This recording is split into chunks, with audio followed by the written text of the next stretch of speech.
Please, I just got back from London. Can I use your phone to call my father? It's urgent. All right, here you go. Go ahead.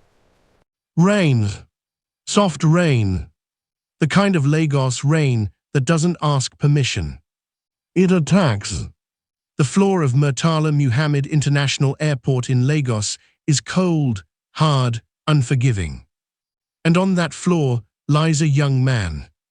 Unshaven, skinny, designer jacket faded, pride completely gone.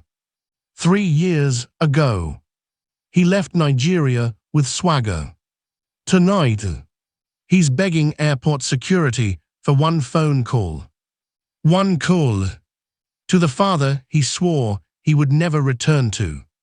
This is the story of how a boy left home rich and came back with nothing. In Lekki phase 1 stood a cream-colored duplex with tall gates and quiet wealth. Inside lived Chief Adams Habibi, businessman, philanthropist, a man who loved God deeply and gave generously. But if you asked him what his greatest investment was, he would not say real estate. He would say, my sons.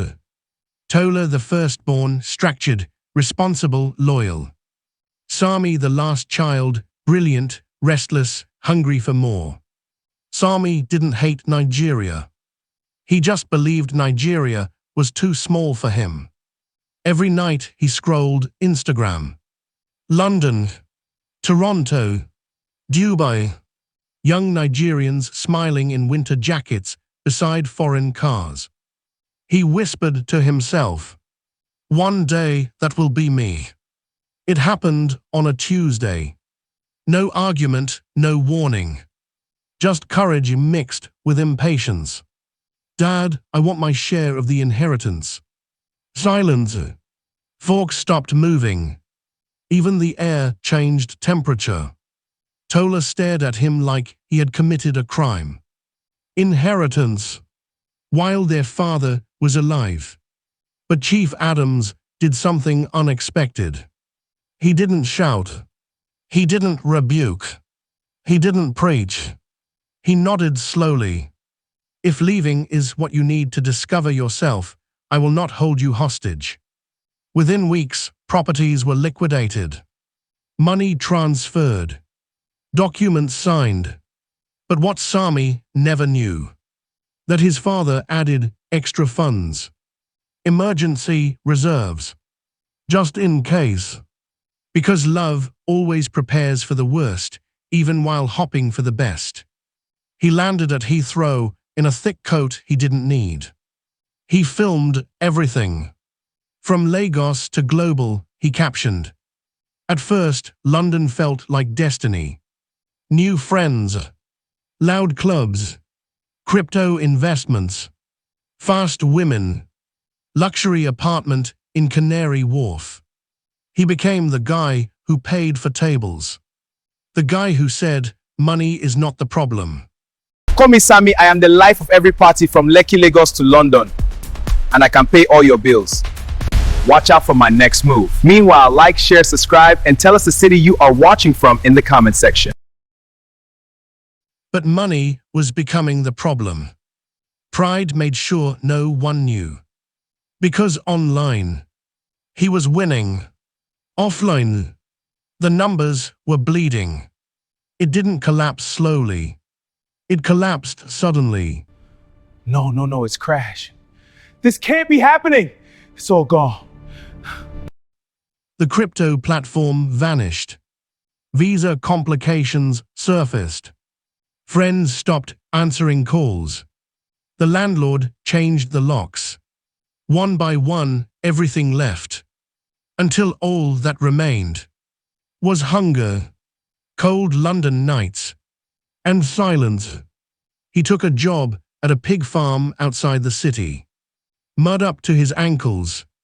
The smell unbearable.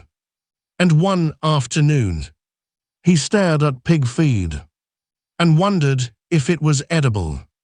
That's when reality punched him. Back home, even his father's gate man ate 3 meals. There is a moment in every prodigal's life when excuses expire. When pride dies. When the truth becomes louder than ego. Sitting in a cold shed, Sami whispered, "I had everything and I left." Tears came without permission. He remembered his father's words. "No matter how far you go, this house is your home." The first time in 3 years. He stopped blaming Nigeria. Stopped blaming his brother. Stopped blaming bad luck. And said the hardest words a human can say. "I was wrong." He booked the cheapest ticket he could afford. Sold his last designer sneakers. And boarded a flight back to Lagos. Back to where it all began. Idea. No friends.